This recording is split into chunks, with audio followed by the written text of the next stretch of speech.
voilà, la Réserve fédérale nous a enfin annoncé son troisième programme d'assouplissement monétaire en l'espace de seulement 3 ans.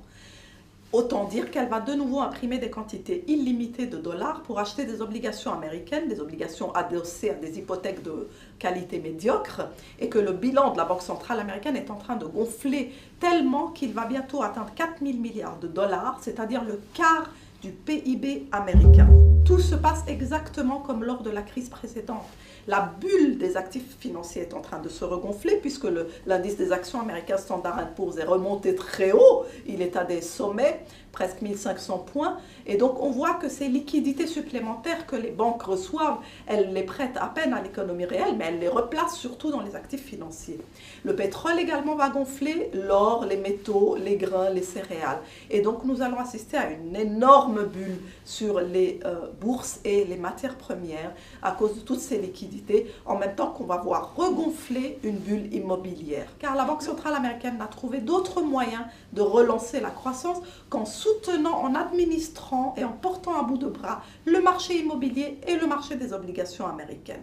Et en créant donc cette hyperinflation cachée dans les actifs financiers qui n'est pas publiée dans les chiffres officiels de l'inflation.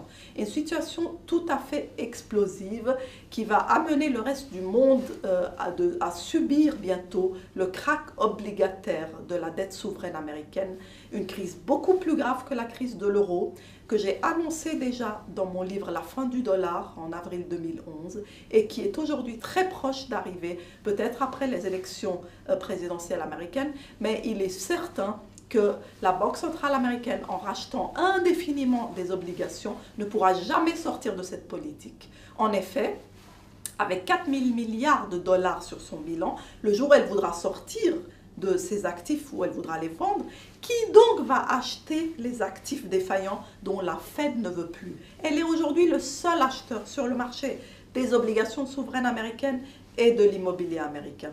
Le jour où elle voudra sortir, elle verra qu'il n'y a pas de sortie possible. On va donc droit dans le mur. C'est une politique extrêmement mal avisée qui a fait chuter les plus grands empires, les plus puissants, puisqu'il s'agit d'un débauchage monétaire qui va aller jusqu'au bout. Et donc, ceux qui détiennent des dollars, des obligations en dollars, qui touchent des salaires en dollars, qui ont une épargne en dollars ou qui touchent une retraite en dollars, eh bien, vont être bientôt très malheureux car ils vont aller vers un désastre programmé avec la valeur de leurs actifs bientôt réduite à néant. Il faut donc se méfier et éviter les actifs libellés en dollars.